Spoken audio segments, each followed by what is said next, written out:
invigorating, empowering, unique. It's not just a magazine.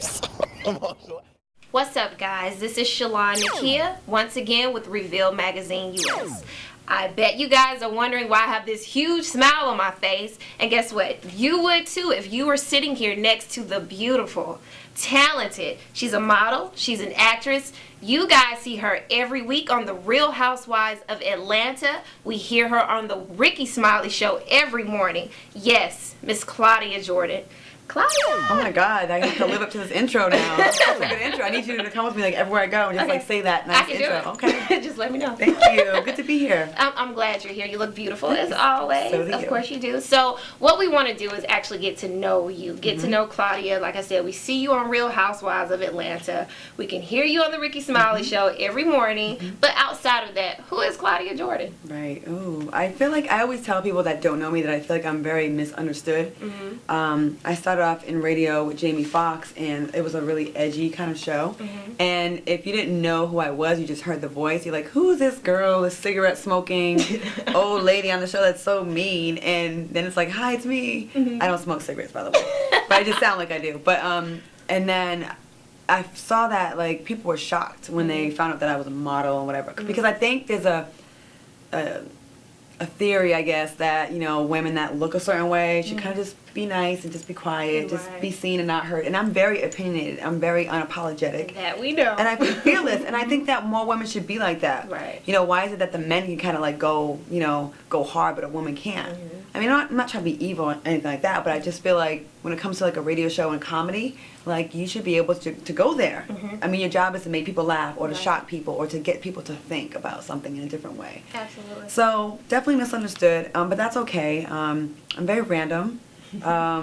Yeah, like I might go to like the White House Correspondents' dinner one day and then go to like the most ratchet club in the hood that I should not. You have to be a chameleon. Yeah, I like that though. I think that makes life like rich and just fun. Right. And not predictable. Like I want it to be like an adventure and not to be like Groundhog Day. Like that drives me crazy. Like the same thing every single day. Right. So I kind of, I think I kind of not what people expect me to be. Right, and I think that's one of the things that I personally admire about you. Like, you're so outspoken. Like you said, you're very beautiful.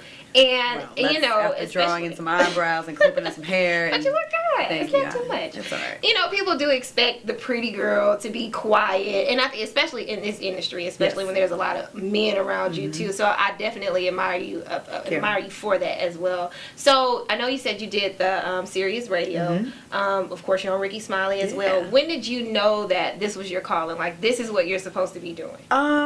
I was going to be a biology major in college. And ever since I was a little kid, it was microscopes, chemistry sets. I was like a big nerd. I was always like at ponds getting like water samples. I'm like, ooh, look at the amoeba and the paramecium. And I'm like, I had my nose in medical books. I thought I had every single disease out there because I just self-diagnosed. I would read a different page like all the time, like every night. I grew up reading encyclopedias every day. Really? And that's why I am this shit. Cerebral Pursuits. I know all these random facts. And I was definitely like a science nerd. Like I love science and biology. So that changed. I went to college and I wrote a paper. I wrote something and my teacher said, you are really good at this. You should go see the, the newspaper, local. And I did that, and then that just kind of changed my major to broadcast journalism. And then just kind of one thing led to the next, and here I am. Okay. So yeah, but the first thing in radio I did, well, college, but I was friends with Jamie Foxx for a long time, and one day I would always tell him like my tragic dating stories, and then he's like, you're funny. So one day he said, come to my office and we're doing a radio show. I don't know what it's going to be, but just come. And I told a story about my ex-boyfriend who tried to get a part in Planet of the Apes, and he didn't get it. And I made fun of him and everything, which that story came back to haunt me later. But anyways, it was really funny. He's like, what did you say? And he says, you can never not be here. Wow. So that began my radio career, just like that. So I've had a lot of random moments like that. Wow, wow, that's amazing. So I know outside of that, you're also an actress as well, right? Budding beginner. And that's okay. You're getting your start. Like, you're still young, fresh. There's nothing wrong with that. Of course, I'm fresh, but I'm not young. I'm trying to get where you are. So there's a new movie that you're actually getting ready to be in with Cuba Gooding as well. Omar Gooding, right? I do that all the time, too. And Clifton Powell, too, right? Yeah. Okay, so how's that going for you? It's great. We have a couple more pickup scenes we have to do. acting is something I shied away from because I never thought I was good enough. I definitely like started as a model, and it's kind of like, don't say anything, just be pretty. Right. And then so it was a jump to get into commercials, then it was a jump to get into hosting, and then now radio, and I had to challenge myself because I just was very insecure growing up. So why? I just because just how I grew up, and just I don't know, I just never really was that confident, arrogant. I just wasn't. You're so pretty though. But like, okay, my family wouldn't tell me that though, and this isn't to get sympathy, but their idea of keeping me humble would be like, you know that, you ain't cute, and now I understand their sense of humor. Like they're very sarcastic, like I am now, but I didn't understand when I was young. I thought, oh, they're being mean or whatever, but I just didn't look at myself like that. So it was a challenge to like kind of go for it. That's why I'm doing this later in the game. I should have probably been doing this 20 years ago, and now I'm like kind of getting really the ball rolling now. But I love doing it. It's something that they even tell me like, oh, you're pretty natural the way you come off, which is such a compliment because I don't want to sound rehearsed. Right. But yeah, it's something I'm excited. There's some projects I want to do and produce and create and write, and yeah, you're gonna see a lot more. I have 2 films coming out. That's this year. exciting. Yes. It is. Like I said, I'm trying to get where you are. So You can't. You know what? Exciting. Like you're here trying and you're doing it right now. Like I wish I was doing that when I was younger. Just getting my own camera, setting it up. You're doing the right things. Like a lot of people just sit around and wait. They think this amazing career is gonna like land in their lap. It doesn't happen like that. Like before someone's like an overnight success, they probably put in 10 or 20 years. Like I would like look at people's stories like Vivica Fox.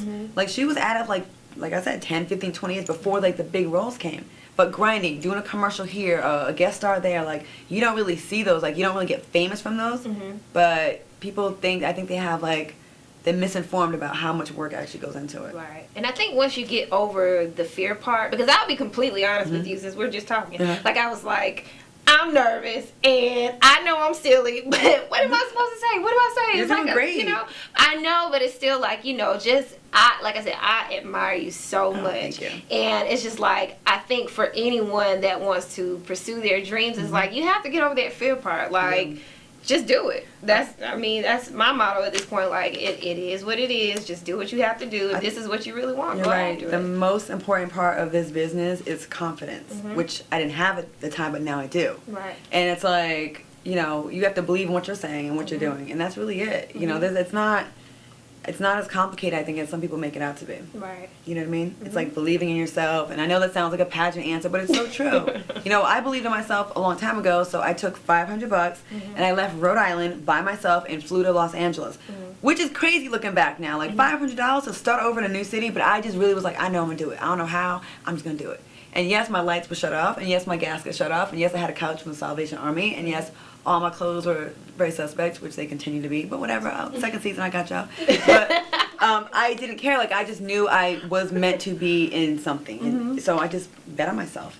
And to just hear you say that, because I'm going through it, but it's like, at one point in time, like I said, I started this maybe a good year ago, and just honestly, it was like, I don't know what to do. I don't know which direction to go in, but when I'm doing this, I feel so alive. Same. I feel like this is my calling, so I don't know when it's going to happen, but it's like, I'm not going to stop. So, like, I appreciate you telling me and everyone else that's actually watching this, like, we need that. We need that, because we don't realize that you guys are exactly where we are right now, but you're gonna get there. Like, we need to hear that. I just needed to hear that. Well, it doesn't, like, I think social media and reality stars, even though I am on a reality show now, has really, it got people thinking it's way easier than it is. And I tell these people that came in the game and they're pretty much just reality stars and they got it really, really easy and really, really fast, you are so lucky. Like back 10, 15, 20 years ago when I started, right, I got my SAG card in 1994. I had a small part in this movie called Celtic Pride with Dan Aykroyd, Damon Wayans. I have a quick scene where I kiss him real quick. Like, I was like, oh my God! And it was like, seriously, I was like an upgraded extra, but I got my SAG card. Right. And it's like, nothing happens overnight. These folks that are getting these reality shows and blowing up because of, again, social media with reality, they're in for a rude awakening when that reality train stops. Because the people, like, and you're not really building a strong foundation. And that's how you see some people, these really overly inflated egos, because they don't realize, like, how lucky they've had, how good they've had it. I remember getting on trains and buses from Rhode Island to New York 2 or 3 times a week. and going on auditions and going to see modeling agencies, and they'd say, no, you're too short, you're too fat, you're too old. And I'm 21 years old and in the best shape of my life, and then getting dissed by everybody and then going home and going back again next week. It's really a test to see how much you really want it. And I have this saying at the end of all my emails on my signature. It says, if it was easy, everybody would be doing it. And that is with working out, being in shape. That's with this business. That's with any industry. Right. If it was easy, everybody would be successful. Right. So it's always a test to see, like, how bad do you want it? So those days when the lights were shut off and I still have to put on a face and go to an audition and act like everything's okay, knowing it's cold as hell back in my apartment, like, that's like what builds character, and that's when you do make it. Trust me, it feels so good. Come see us next time. We'll have more interviews. We're revealing some of the world's best kept secrets. You don't want to miss it. Once again, I am Shalon Nikea, your chief editor for ReVeal Magazine US. We will see you next time, guys. Hey, I'm Claudia Jordan, and you probably thought you'd known everything there is to know about me, but that's not true, because right now, I just really got revealed.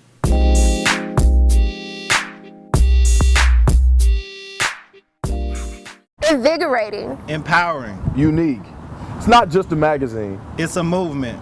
ReVeal Magazine US is an online publication that features young, professional, and minority entrepreneurs. Are you an entrepreneur on the rise? Should we reveal you next? If so, send us your information at info@revealmagus.com. Here's your opportunity to be revealed.